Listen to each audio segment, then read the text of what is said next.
Hola a todos y a todas. Hoy vamos en la clase de hoy vamos a trabajar el tema de constructivismo y educación. Bueno, para abordar este tema nos vamos a basar en el libro Psicología Cognitiva de Kingler y Badillo, editorial McGraw-Hill. Y bueno, vamos a tomar el capítulo 2, Constructivismo y Educación. Bien, bueno, vamos a comenzar. Yo voy a ir marcando algunos aspectos importantes del texto y voy a ir comentando y dando algunas explicaciones. Bien, bueno, en el campo pedagógico actual, todas las teorías concluyen que el sujeto de aprendizaje debe ser activo en la construcción de su conocimiento, que el sujeto aprendiente o sujeto de aprendizaje debe tener un rol dinámico, un rol activo en este proceso de aprendizaje. Bien, entonces podríamos decir que el constructivismo, más que una teoría, lo consideramos actualmente un paradigma, bien, un paradigma epistemológico. ¿Qué quiere decir esto de un paradigma epistemológico? Lo van a encontrar en el libro abajo en un llamadito.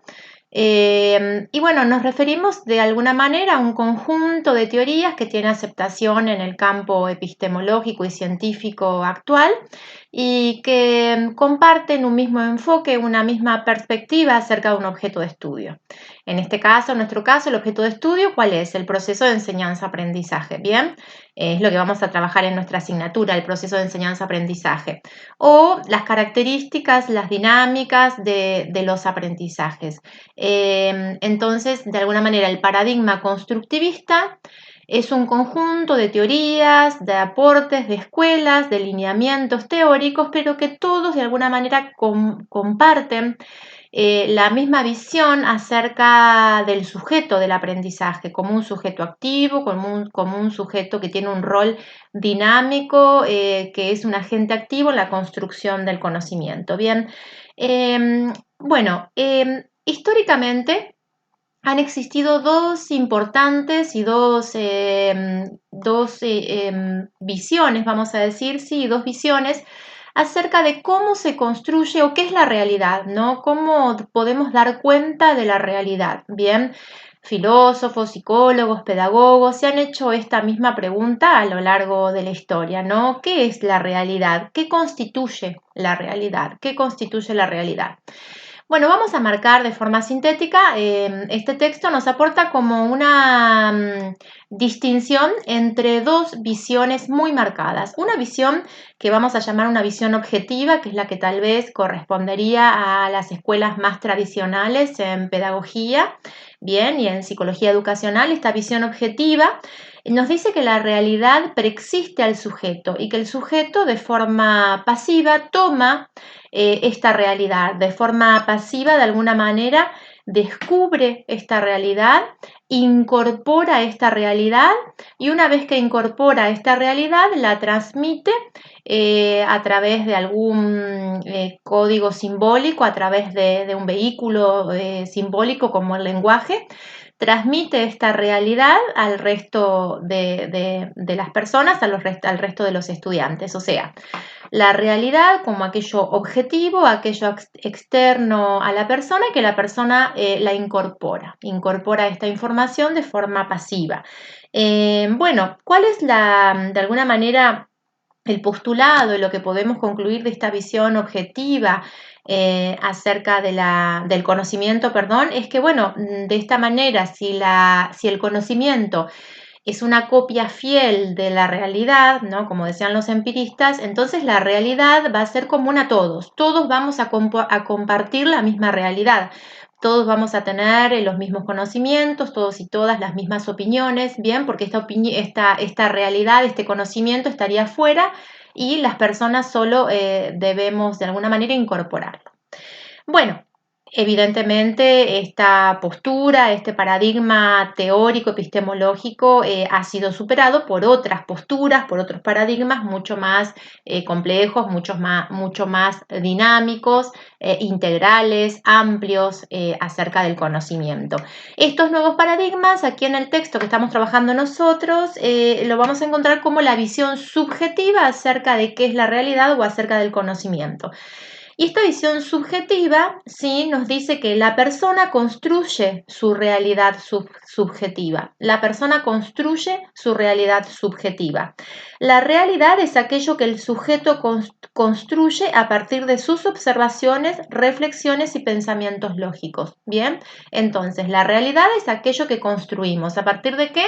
Bueno, a partir de nuestras operaciones psicológicas, bien, o operaciones cognitivas como son la observación, la reflexión, el análisis, ¿sí? La síntesis, las articulaciones, o sea, toda una gama, un abanico de procesos cognitivos que nos permiten construir la realidad y que nos están diciendo y que dan cuenta justamente de la actividad del sujeto de aprendizaje, ¿bien? Donde hay una actividad, hay un rol activo en el momento de construir este conocimiento. Bueno, estas corrientes teóricas subjetivas, vamos a decir, que consideran que el conocimiento se construye por medio de esquemas cognitivos creados por el sujeto en base a sus experiencias con el ambiente. Vuelvo a repetir, entonces el conocimiento se construye por medio de esquemas cognitivos que ya ha creado la persona y que fueron creados en base a la experiencia, la interacción de la persona con el ambiente.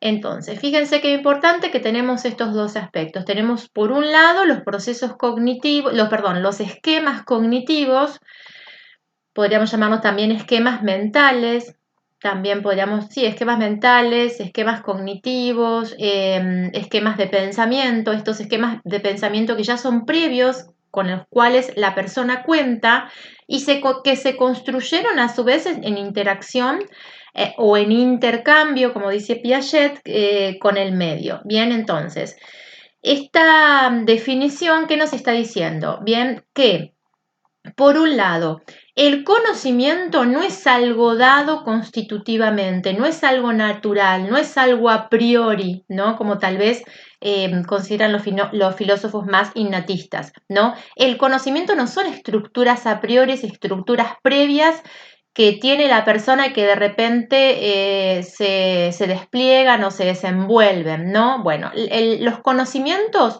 los construye cada persona. ¿Y cómo los construye? Los construye en este intercambio con el entorno, ¿bien? Con el medio circundante.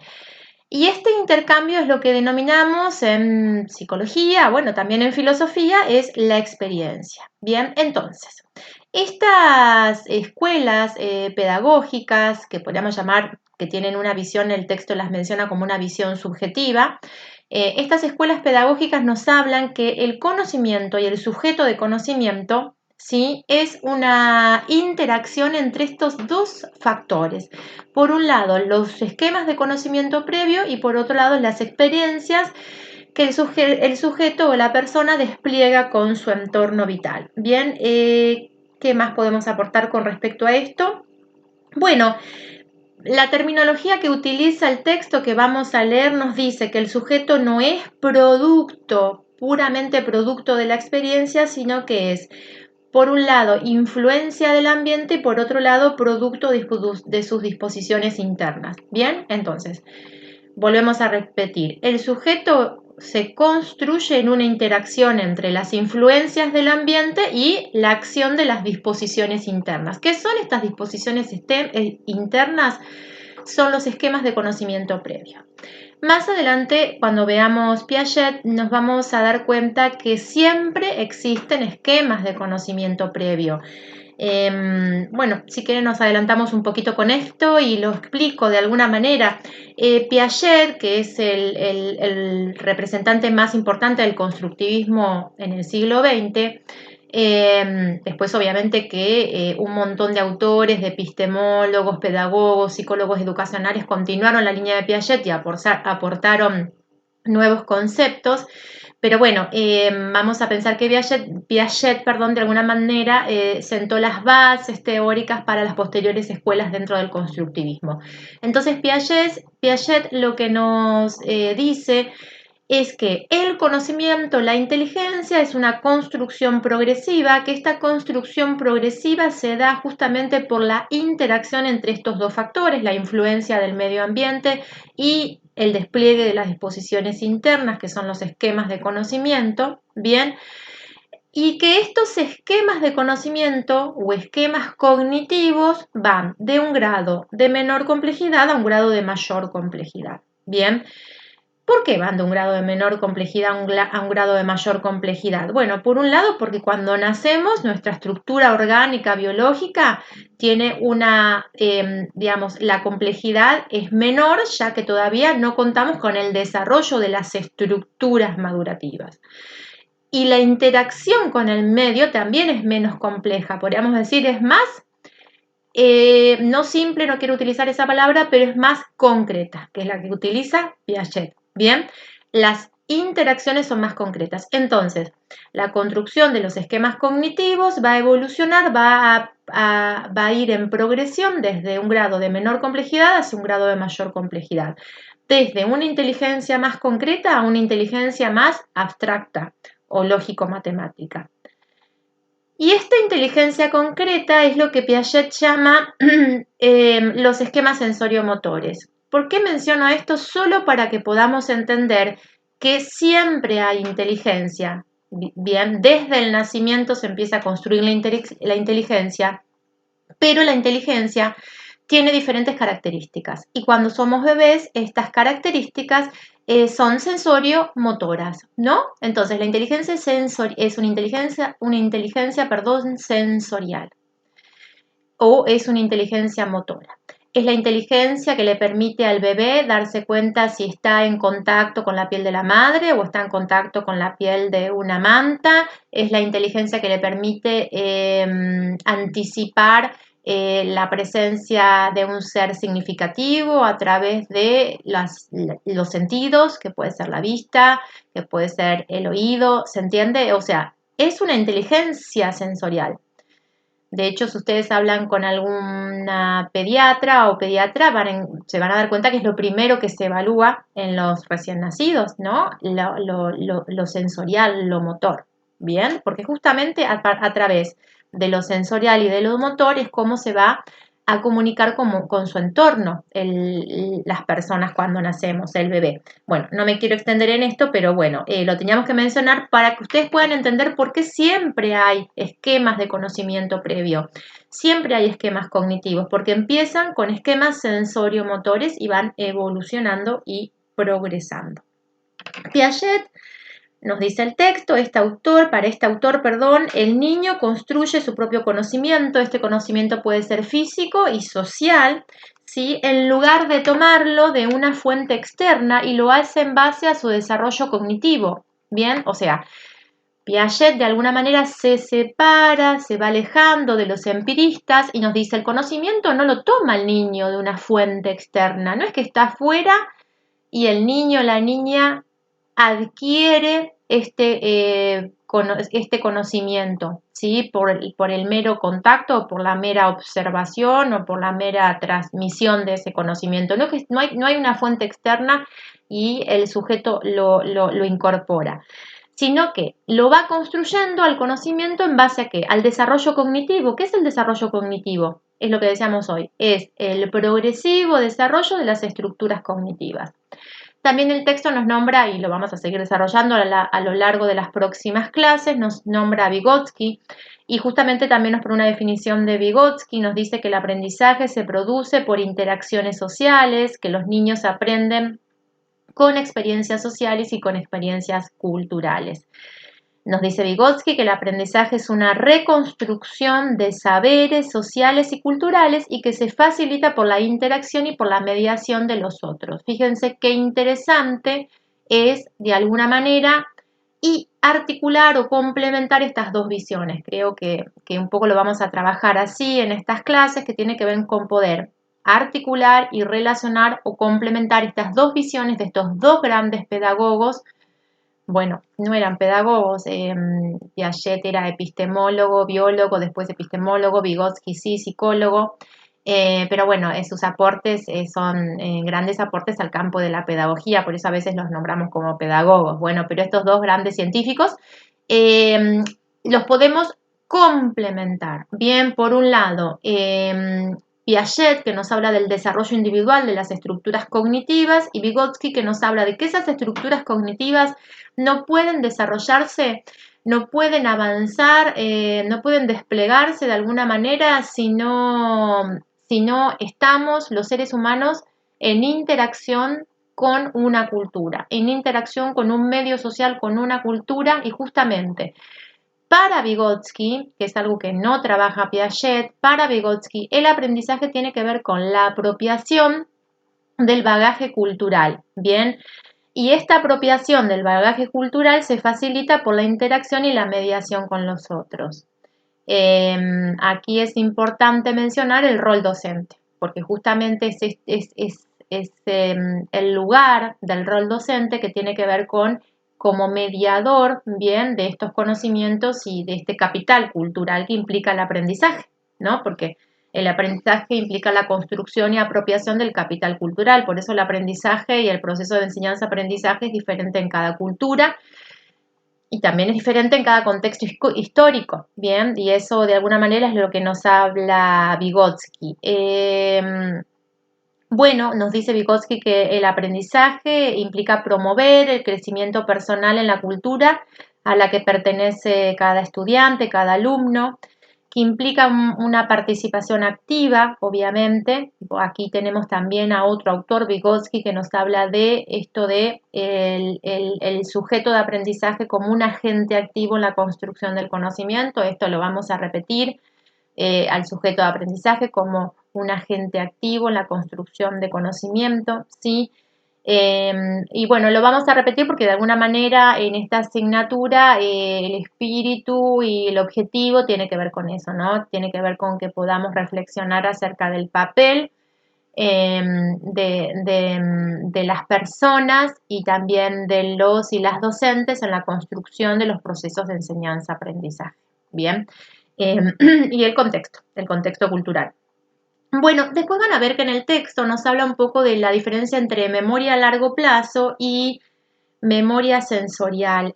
¿A qué se refiere esto? Bueno, de alguna manera nos dice que cuando el aprendizaje es significativo, cuando la persona se involucra, es activa en la construcción del aprendizaje, cuando hay una actividad, perdón, cuando hay una actividad reflexiva, cuando hay una puesta en marcha, una puesta en práctica de los procesos cognitivos a la hora del aprendizaje, ya sea observación, descripción, razonamiento, reflexión, articulación, síntesis, análisis, bien, articulación de conceptos, creo que ya lo dije.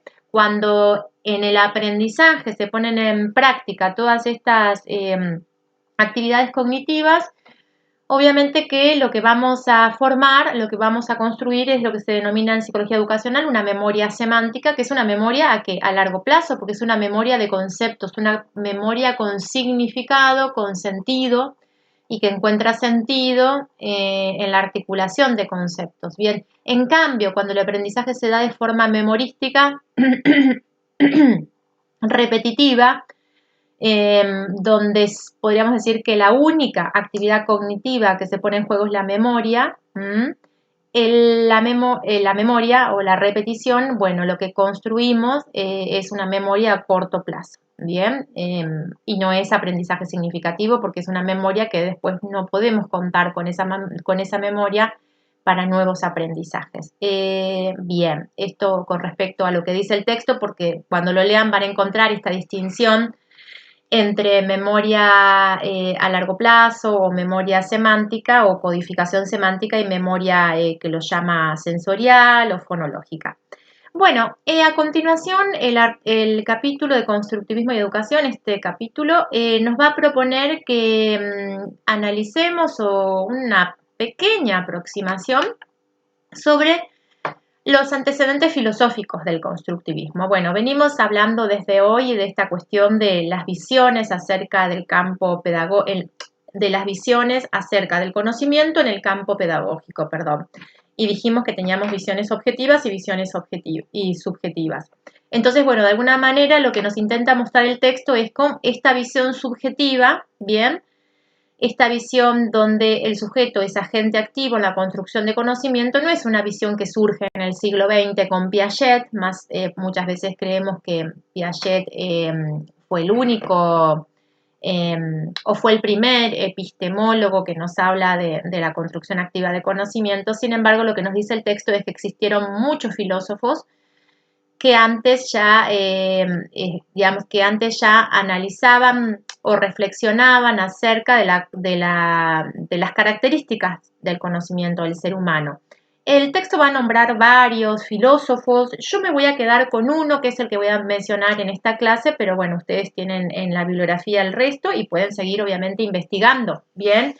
Eh, y consultando.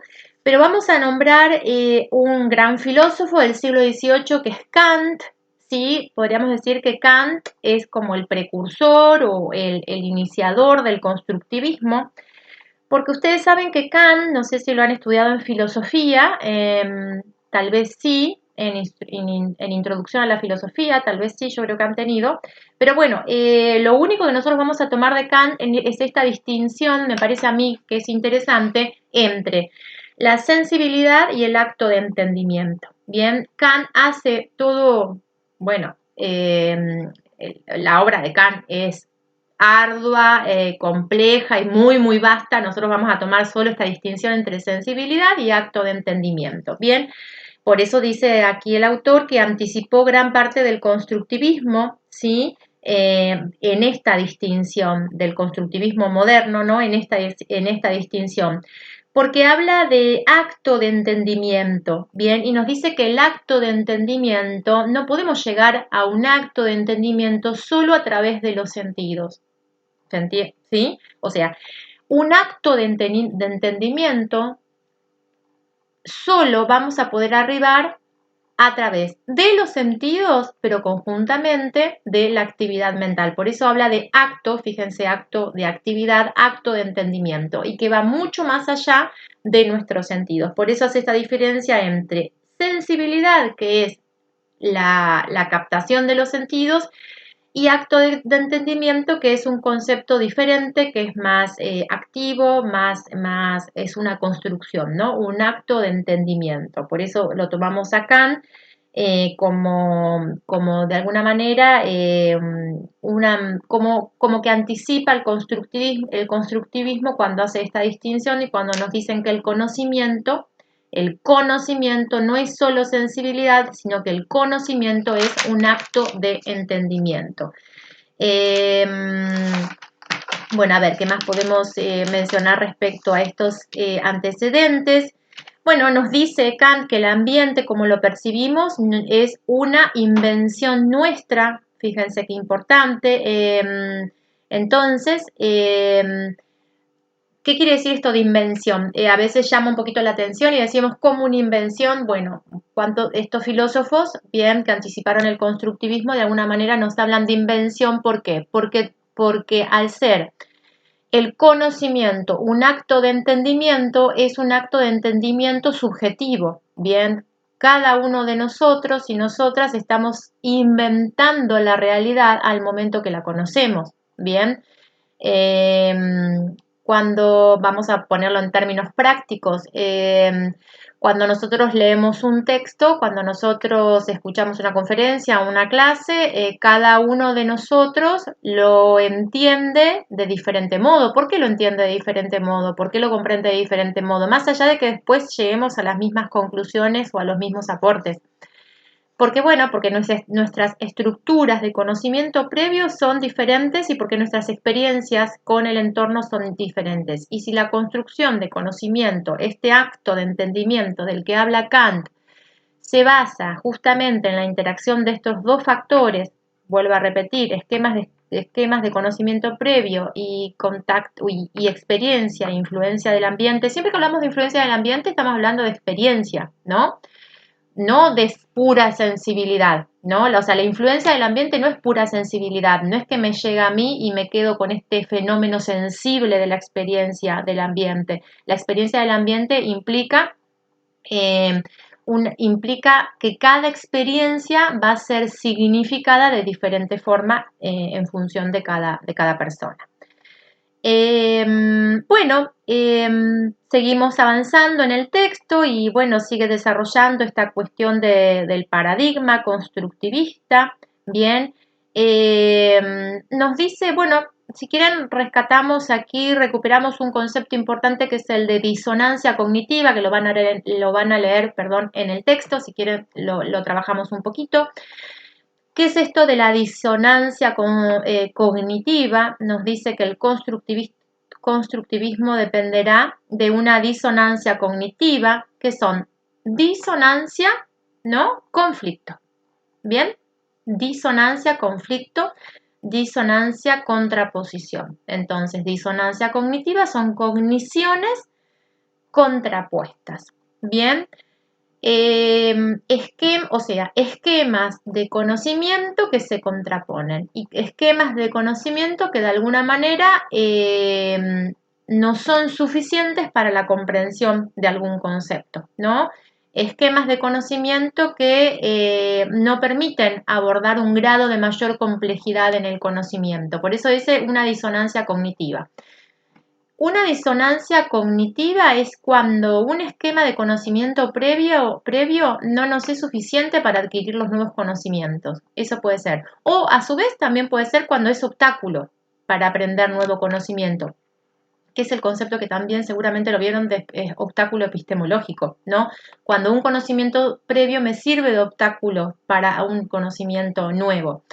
Entonces se da una disonancia cognitiva. Ahora, ¿qué disonancia cognitiva? Que es esta contraposición entre dos conceptos. ¿Qué tiene que pasar para poder resolver esta disonancia cognitiva? Bueno, tiene que haber, nos dicen, en psicología educacional se trabaja con esto de la motivación. Si no hay motivación, si no hay deseo, si quieren, lo dice el psicoanálisis, que lo vamos a ver en textos más adelante, si no hay deseo, si no hay motivación, no vamos a resolver esta disonancia cognitiva. ¿Qué es motivación?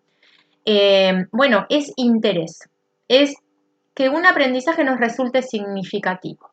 Bien, si no hay interés, si los estudiantes no encuentran interés, no encuentran motivación, no logran vincular los aprendizajes con su experiencia vital, con su vida diaria, con sus problemáticas, con sus inquietudes, no vamos a lograr esa disonancia cognitiva, bien, que es tan importante para el aprendizaje. Por eso nos dice aquí en el texto que esta discrepancia entre conceptos implica una reflexión, una investigación, un crecimiento cognitivo.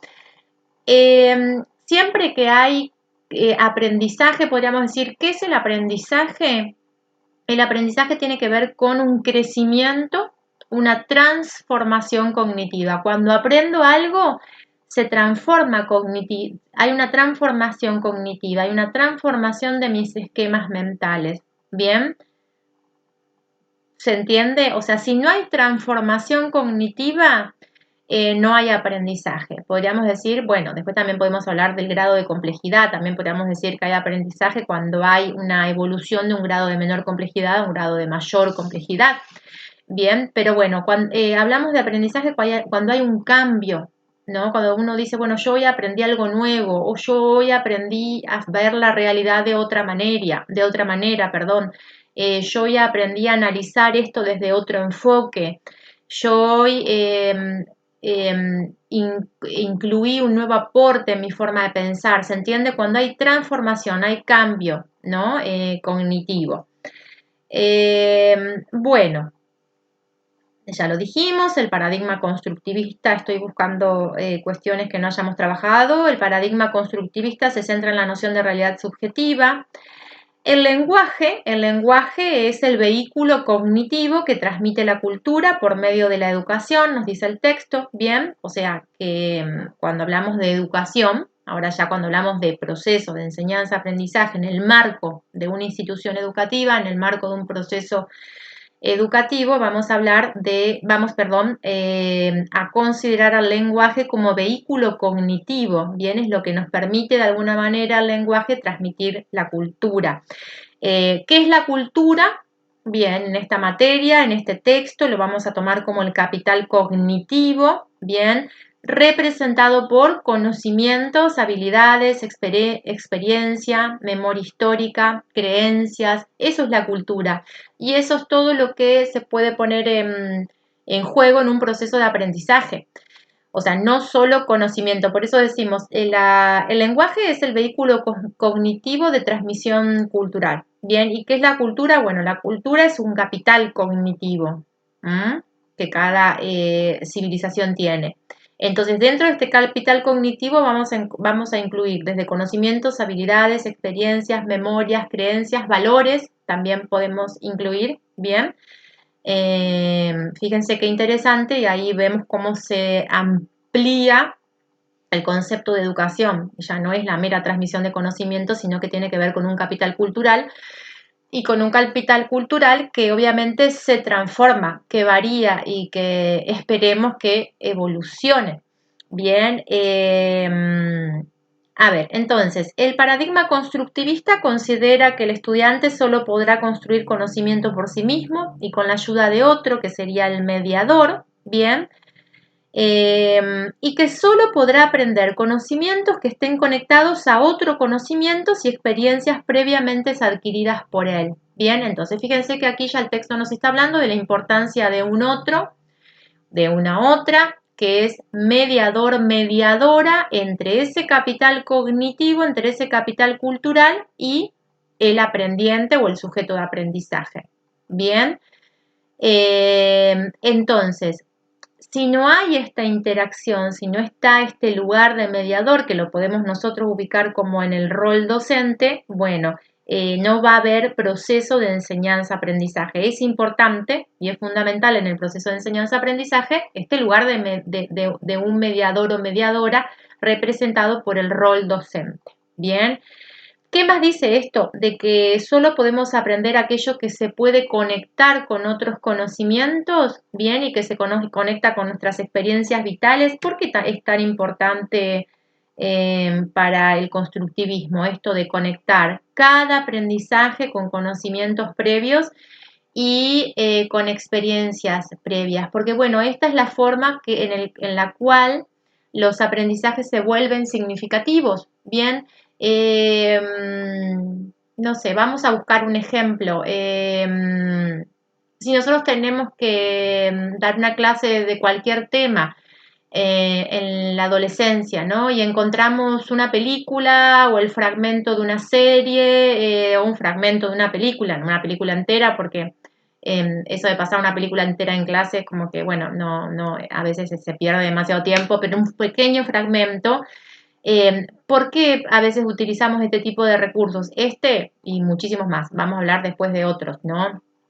Pero, bueno, ¿por qué? Porque tal vez ese fragmento de película, sí, se relaciona con las experiencias vitales de los estudiantes, de los adolescentes. Y eso me permite, sí, que los estudiantes puedan vincular este nuevo aprendizaje con su experiencia vital. Entonces, el constructivismo nos va a decir, si el nuevo aprendizaje no se vincula, no se relaciona con las experiencias vitales y con los conocimientos previos, no va a ser un aprendizaje significativo. Entonces, para concluir, el rol docente no es enseñar, no es a ver, sí es enseñar, pero no enseñar considerando el enseñar como la mera transmisión de conocimiento, sino que el rol docente tiene que ver con una guía, con una conducción, un proceso de enseñanza-aprendizaje que se conduce, que se guía, que se orienta, ¿sí? Donde el docente es mediador. Después lo vamos a ver más cuando Vygotsky habla de zona de desarrollo próximo y cómo se sitúa ahí el rol docente. Bueno, finalizando este capítulo, ustedes van a encontrar dos distinciones, que las vamos a trabajar en capítulos posteriores, pero que son estas dos distinciones entre nos dice que dentro del paradigma constructivista, que habíamos dicho, el paradigma constructivista no es una sola teoría, no es un solo concepto, es un paradigma, es un conjunto de teorías, de líneas, de pensamiento que comparten una misma visión acerca del objeto de estudio.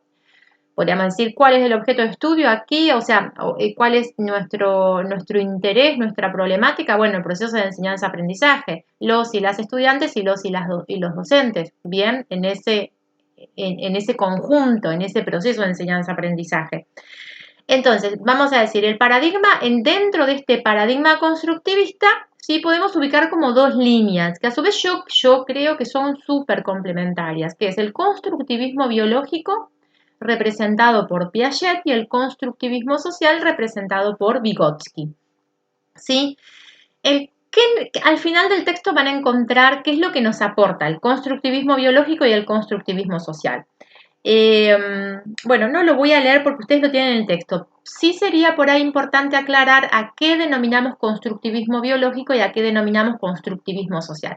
El constructivismo biológico es aquel que estudia o que pone mayor atención en la construcción individual de los esquemas cognitivos, en la construcción individual de los esquemas de conocimiento, en el desarrollo de la inteligencia desde un punto de vista más individual. Bien, por eso nos habla de un constructivismo biológico. Biológico en el sentido de Piaget dice, el desenvolvimiento, el despliegue de las estructuras cognitivas internas, o sea, de las disposiciones internas, siempre en interacción con el medio. Por eso habla de un constructivismo biológico. El constructivismo social es el representado por Vygotsky, que Vygotsky nos dice, de alguna manera da por sentado la construcción de conocimiento de forma activa, siempre basado en esquemas previos, pero nos dice lo importante y lo fundamental es la interacción con el medio social, la interacción con el otro. Para Vygotsky, el aprendizaje es colaborativo. Bien, no sé si han escuchado mencionar esto de aprendizaje colaborativo, el aprendizaje colaborativo en la escuela, el aprendizaje colaborativo en los grupos, o sea, pero si no hay colaboración, si no hay una construcción conjunta de esos procesos de enseñanza-aprendizaje, no serán aprendizajes significativos. Por eso distinguimos entonces entre el constructivismo biológico de Piaget, más orientado al estudio del individual, y el constructivismo social de Vygotsky. Bueno, después, si surgen dudas respecto a esta clase, lo compartimos, dudas, inquietudes, preguntas, lo compartimos en el foro, ¿no? Que tenemos para intercambiar y para interactuar. Bien. Bueno, me despido de todos y de todas y nos vamos a ver en la próxima clase donde vamos sí a comenzar con la psicología genética de Piaget. Ese sería el próximo tema. Bueno, hasta la próxima.